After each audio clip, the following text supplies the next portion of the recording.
Hey everyone, it's Elizabeth here from Primary Pickles, and I'm here to walk you through my 2020-2021 planner book.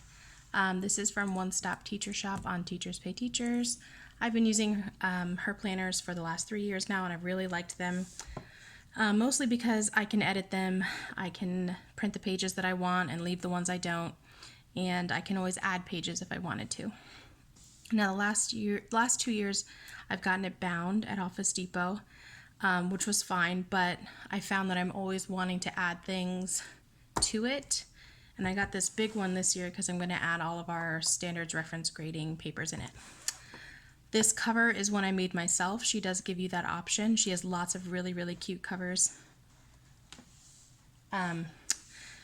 But I decided to make my own because it's going to match my classroom theme. So she gives you the template and you can do that yourself. Okay.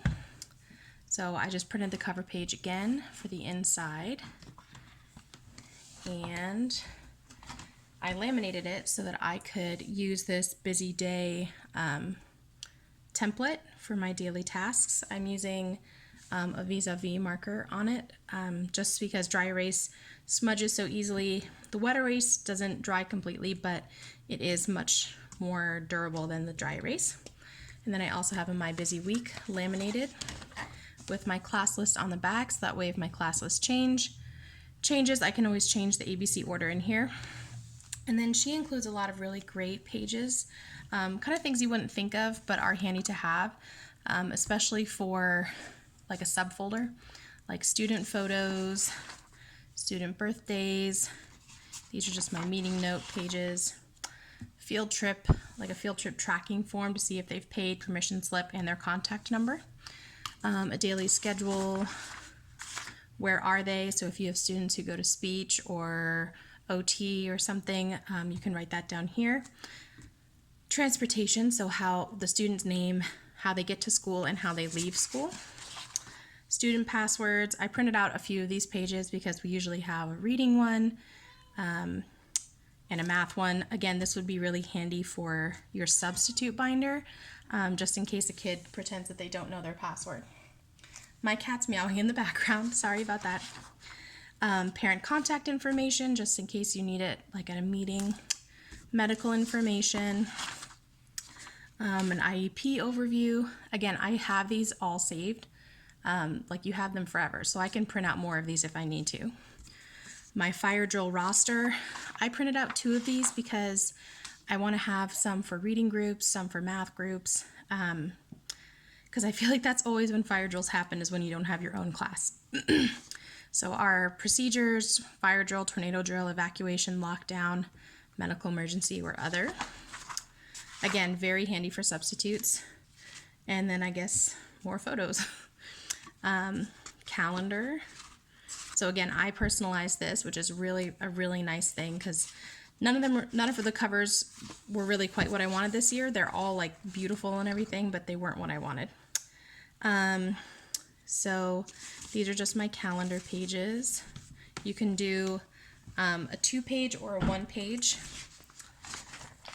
and they go all the way through the end of the year. And I printed my like little dividers on cardstock so I could tell when the next section is. So these are my lesson plans. Something new, I think it's new this year, is a curriculum map. So I can write down like my main things that I need to cover each month. So like August, I might be doing short A words. I could write it for all the different things. And then there's also one that I could use for each unit. And again, I laminated this so I can just erase it as I need to. And then the lesson plans, again, you can customize this. So I have ELA, reading tier, math, social studies, science, and Leader in Me, which is We Are Leader in Me School. So I wanted to have a section for that so I could write down when we're doing those activities. So I'm just gonna skip all the way to the next thing. And I printed all these double-sided, which is really handy. Okay, next I have my grades. My goal is to really write down my grades because I like having them with me, and it just makes me kind of double check to make sure I have everything. So I have second quarter, first quarter, fourth quarter, everything. And then I have other pages. So for example, I printed out my standards for my school or for my state. So I live in Kansas, so these are the ELA standards.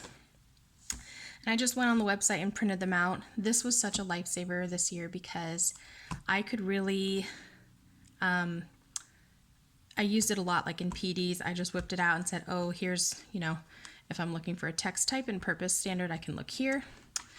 And what I really liked is that ours included what the kindergarten standard looks like and what the second grade standard will look like. So I teach first grade, so this is our goal. But if a kid hasn't met this, then I'm going to start here, and then I can work my way up. And then I also did the same thing for math, which again was really great. This is more of like the calendar of how we go through the year. But it has all the standards listed. And that was really handy. And then we also had these. I think I'm going to laminate these as well, but these are just like small group planning pages. My team rotates for math and for reading. I'm not sure what that will look like this year if we decide to do that. But this is handy because I can kind of break it up by my little groups because I really try to individualize all that stuff. And I printed out a ton of these. So I'll probably go through them before I laminate them. And that is my entire planner for the year. Like I said, I got this big binder because I'm going to be adding a lot of SRG stuff, and then if I wanted to add my staff handbook stuff or directories or whatever, I can add that in here as well. So I really like the flexibility of this planner because I always found that there was something else I wanted to add to it. But like if you get a bound one, it's hard to add things to it afterwards. Okay, so I hope you like this. I'll link her shop down below. It was a really fair price. I want to say it was like under $20, and you use it every single year. So I don't have to pay $20 every year or whatever the price is. I bought it once and I use it every year.